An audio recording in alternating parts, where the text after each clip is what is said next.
Hello beautiful people, it is me, Davina, aka The London Curls. It has been a very long time since I've done a video, so I apologise I've been away for so long.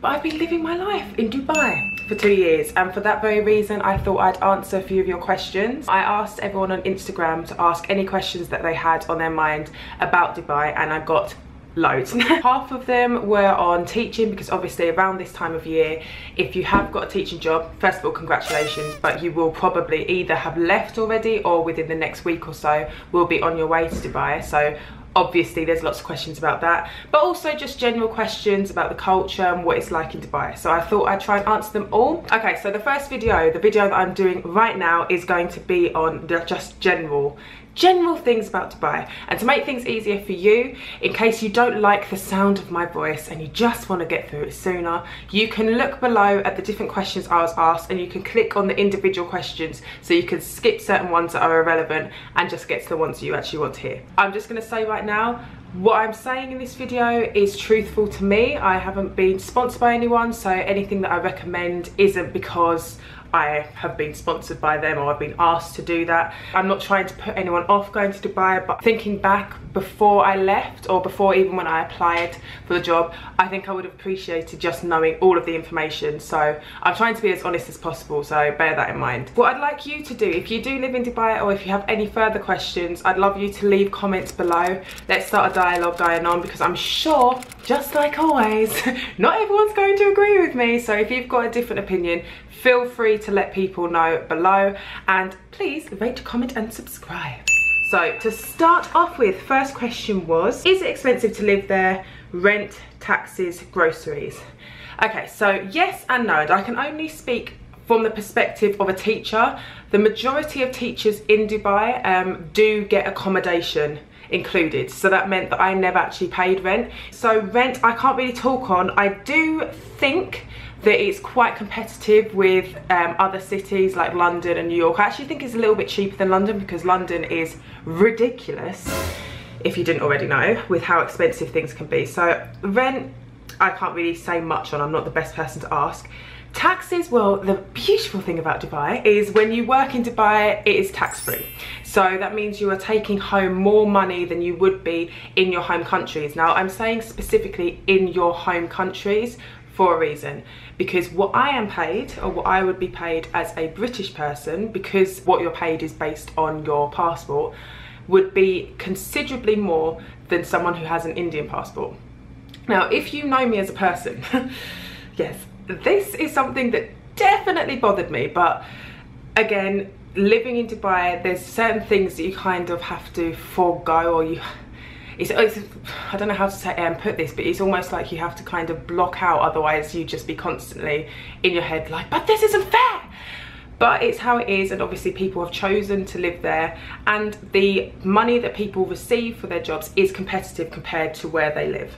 Okay, so you should ideally, depending on what job role you do, you should be earning more than you would be in your home country, definitely in teaching at least. That helps a lot. There are a few little taxes on like goods and stuff. They introduced that relatively recently. Moving on to groceries though, I must admit I found groceries very expensive, annoyingly expensive. Like, you've got to consider that Dubai is a desert, so other than dates and some fish from the sea and all that stuff, there's not really much food that is originally from Dubai. So the majority of fresh fruit and vegetables and meat that you'll be eating is imported. That means it's more expensive, of course. So I found that when I tried to do shopping, it would be considerably more expensive than when I was in the UK. So I would limit how much meat that I purchased, just so that I could save money. A lot of people I know actually would most of the time order in food, and that might sound crazy, but in a lot of ways it can be less expensive to just order food in. But obviously then you can full risk of putting on weight, which we all do in Dubai. It's all really convenient. Even things that you can't normally get delivered in most other countries are delivered there. I'd say that with groceries it can be more expensive, but you've just got to be smart with it. Just like in the UK, you could spend your life shopping in Waitrose and Marks and Spencer's, then at the end of the month be like, but why haven't I got any money? which is ridiculous. So same way in Dubai, you could go to the organic food places, or you could also go to Spinneys, which is, some of the food in Spinneys is amazing, but Spinneys is run by Waitrose, or at least it has a lot of Waitrose labels on it, so it is expensive. I personally shopped in Lulu's. I tried with Carrefour for a while, found Lulu's was the one for me. I found the fruit and vegetables much fresher. I preferred the meat there, and by the end of the shop I found it was a lot less expensive. So that's my advice. Always go shopping, especially with a shopping list as well, just to stop yourself from going crazy, because there will be deals on and you will want to buy them. And yeah, though I will say this, even though it is expensive, the groceries, you're saving money in lots of different ways, because when it comes to getting petrol, for example, in London, to fill up my tank would cost me about £70. The equivalent of the same amount of petrol would be about £20 or 100 dirhams. So just saying, you do save a lot of money in that sense. Number 2, would you have and bring up children in Dubai? This is an interesting one. Personally, me, no. The only reason why is because I don't see myself living in Dubai long term, just because I really enjoyed Dubai for the 2 years that I was there, but I never felt like home to me. I completely understand how people would find it like home. I think maybe if I lived there with like a significant other or something, it probably would have been somewhere that I felt more settled in. So I can see why families have lived there for so long, but me personally, it's not for me. However, I totally understand why people would. Living in Dubai with children, you know that they're always safe. Like, what's really nice to see is that children are playing outside, which you don't see anymore in other countries, which is a real shame. You know that when your child is outside, that they are safe, nothing's going to happen to them. There's less like frantic need to be like, but where are you, where are you? Because basically everywhere is safe in Dubai from what I've seen. There's lots of places for kids to go. Like, I know I've got 2 friends that have, well, I've got more than 2 friends. I have 2 friends. No, but I have 2 friends in particular that have young children that are living in Dubai, or children at least in Dubai. And I know that they're itching to get back because the lifestyle is amazing. Like, what child wouldn't want to be able to go to the swimming pool whenever they wanted, or go to the water park, or go to like all of these different places, IMG World, the malls even, simple things like the malls, going to the cinema. Like, the cinema is an amazing experience there. So that being the case, like, I can understand why it is so desirable for parents to bring their children up in Dubai. Just me personally, I wouldn't. The only other thing I would say is a lot of people do have nannies in Dubai, and I think that runs a risk. Personally, from what I've seen as a teacher, lucky for me, I had lovely students. The majority of my students were an absolute dream. I'm sweating if you haven't already noticed, but sorry about that. Yeah, they were absolutely lovely. But what you do see when you go to the mall, and I'm sure anyone that's been to Dubai will have noticed, there's a lot of children screaming, being rather irritating, and you see a poor nanny that just looks like she is at her absolute limit. And I think the problem is with this kind of nanny culture is it kind of creates children, or it encourages children to be dependent on other people to do things for them, so less independent thought. Common sense that perhaps someone from another country would have to get up and do something for themselves, it kind of limits that because they have someone always doing it for them anyway. So that's something that comes from the nanny culture. And I also just find that I would be concerned if there was, say, a foreign exchange program where they would pick like a child from Dubai and a child from London and swap places, because I'm pretty sure it would be just overwhelming. Like, I love London, I really do, but I think growing up in London, you do learn street smarts in a way that Dubai doesn't. And I get that I am saying this as someone that hasn't had children, so I'm sure parents would want their children to grow up in a safe environment where they're not scared. And it's not like I'm saying that when I have kids I'm going to be like, go to a really dangerous area, throw my children out of the car and be like, find your own way home, kids. Like, I'm not going to do that, but I just think being in environments with, not dangerous environments, it's very difficult to explain, but being in a less controlled environment allows children to kind of able to adapt to situations better. in Dubai they have lots of friends from all over the world, which is amazing, but I think it just doesn't quite match up. So for me, I get why, and if you are moving to Dubai with children, look forward to not ever being stressed really with worrying where they are and so on, and they will love it. But me personally, it's not for me. I stayed in Dubai for a week and my FaceTime was blocked. Why?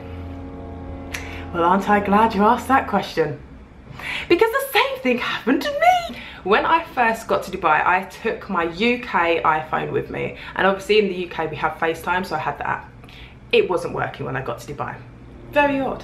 Then I got a contracted phone when I was in Dubai, and I noticed that FaceTime just wasn't on that phone. So that was really, really odd. So I was like, okay, fine. Found out that basically FaceTime was blocked in Dubai, so it is impossible, well, it isn't allowed to use FaceTime in Dubai.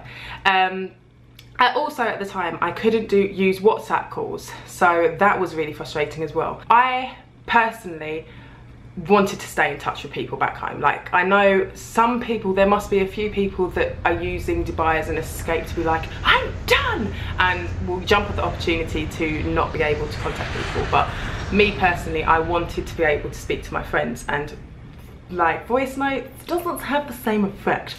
But I had Skype. Skype was still working, so that was super, and Facebook calls also worked.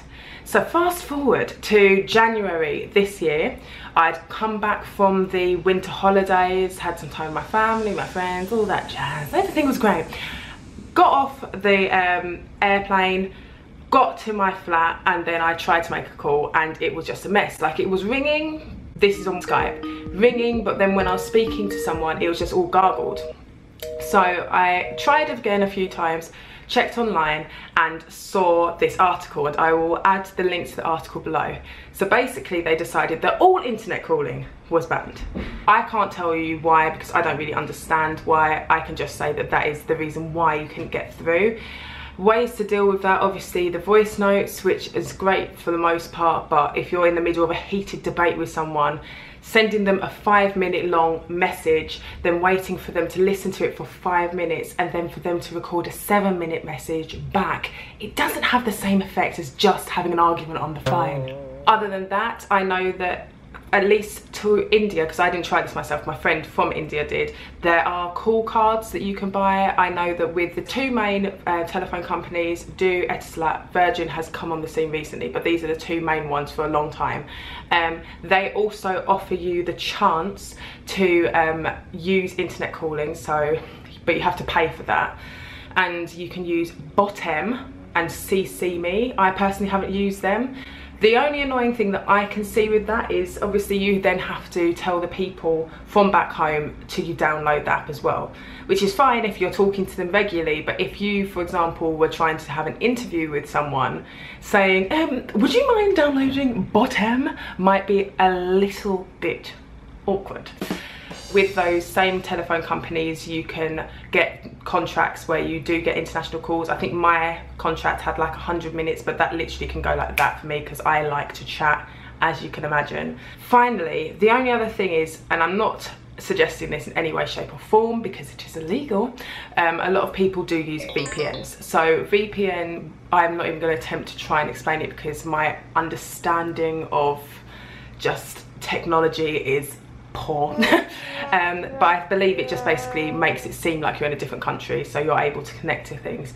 Now the problem with that is using a VPN, if you are found with a VPN, though personally I don't know anyone that has been, I'm just saying it's illegal, like I said, and you can be fined up to 50,000 dirhams, aka £10,000.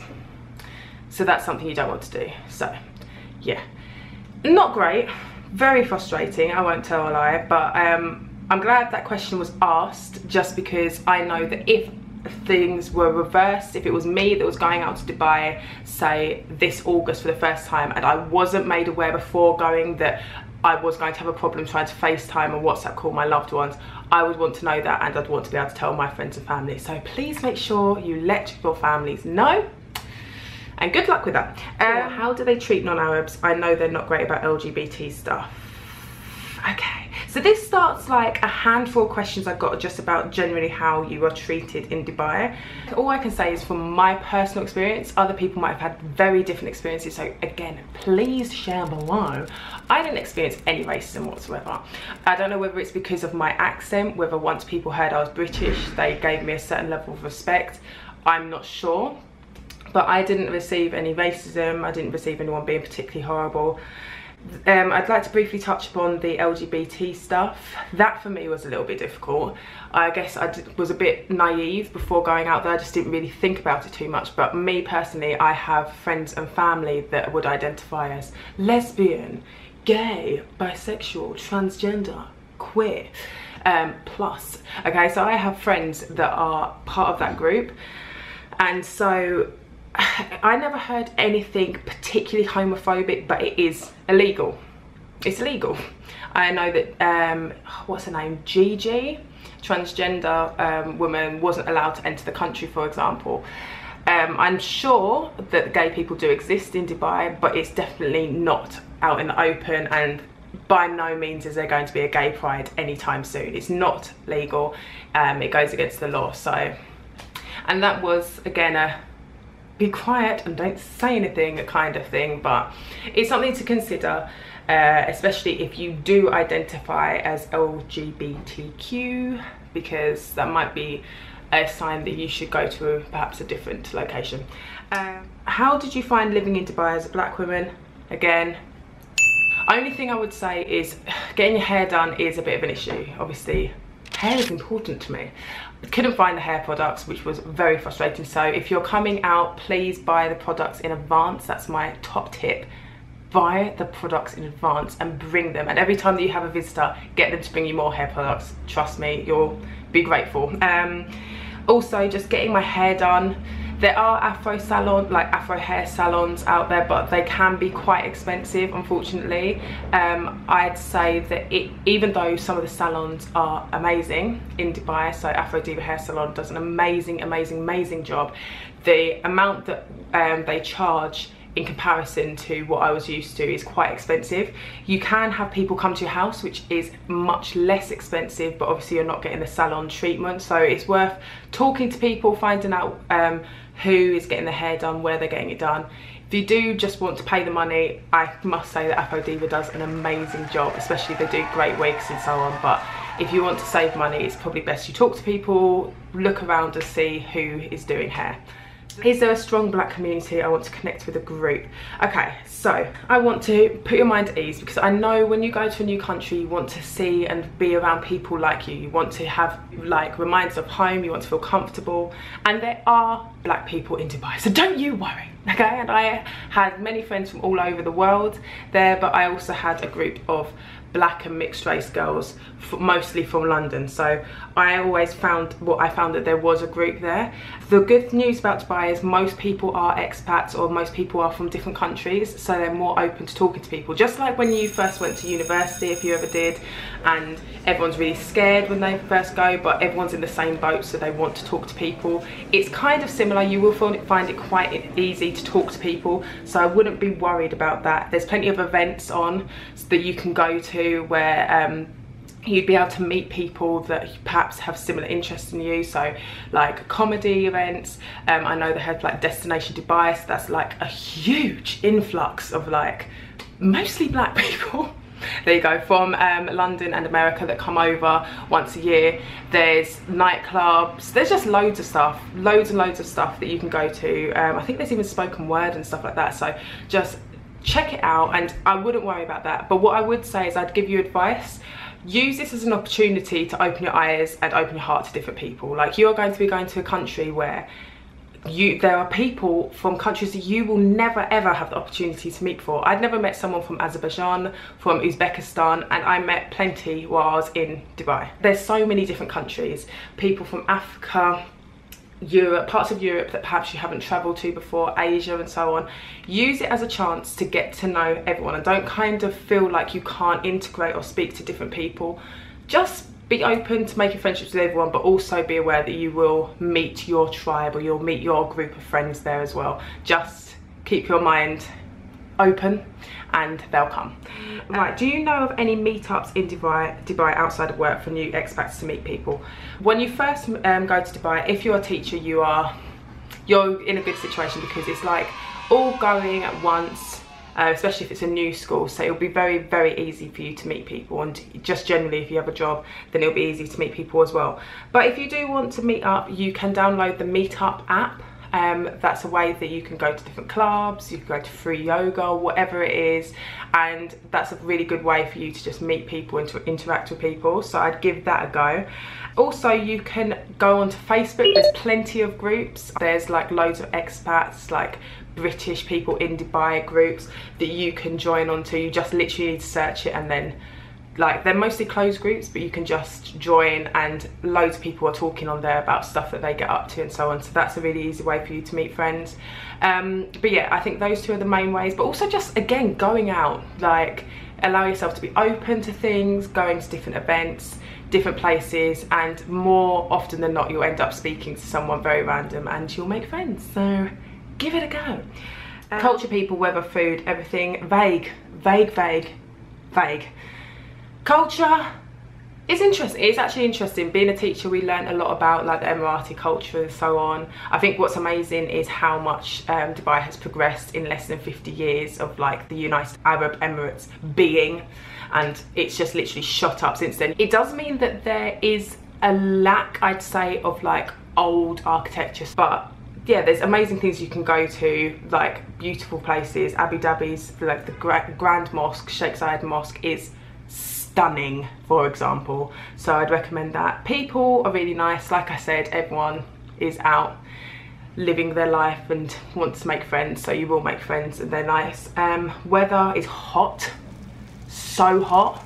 There's hot, and then there's really hot, and then there's Dubai. I'd say if you're thinking of coming on holiday or going on holiday to Dubai during the summer, do you think it's going to be a nice summer break? Don't do that, because during the summer most people will leave. Most people leave Dubai. I know that the majority of teachers I know are out as soon as school is over. It is so hot there. It's the equivalent, once you first get to the airport, and anyone that's been to Dubai, when you first leave the airport, you will know exactly what I mean. It's like walking into an oven.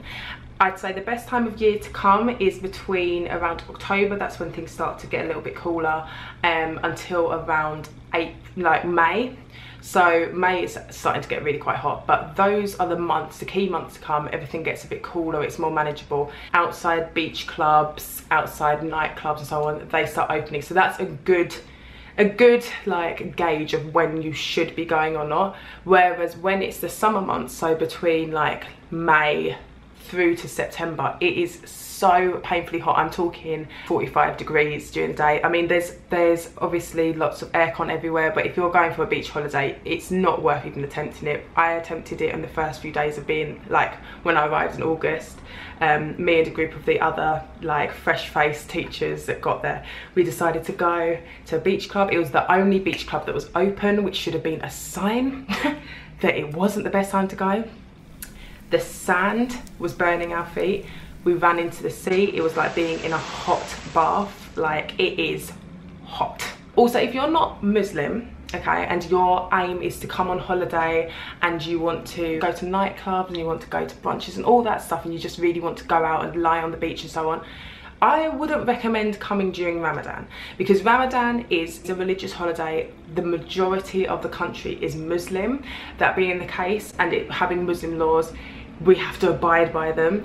That means that during Ramadan, being on the beach wearing a bikini doesn't happen. Even driving around in a car drinking water is a problem. Like, you can't be seen drinking, and at night time, just before everyone breaks fast, you're literally warned by the police to avoid being on the roads, because obviously you've got a lot of angry hungry people that are driving home or driving to a restaurant to get food. During the day, when it is like the fasting time, so during Ramadan, Muslim people don't eat during the daylight hours. So during that time, if you're working, you have to go and eat in places that you can't be seen by students or anyone that's Muslim, so you eat in different places. And on top of that, when you're out and about, like unless it's in a food court in the mall, so where it can be blocked off and literally they'll put screens up, you can't eat out. So that means that large parts of JBR, which is a really nice like beach and so on, you can't eat in those places during that time. So it kind of limits what you can do, and if that's not what you expected, then I wouldn't go during that time. Right, I think that pretty much covers all of the questions. I would say if you haven't been to Dubai, I definitely recommend giving it a go, but I hope that gives you a bit more insight of things that you might not know or wanted to know about. If you've got any more questions, please leave them below, and if you've got any other opinions or anything to say, feel free down below. Check out my next video on teaching, which I will hopefully be uploading tomorrow, and yeah, have a lovely day. Bye.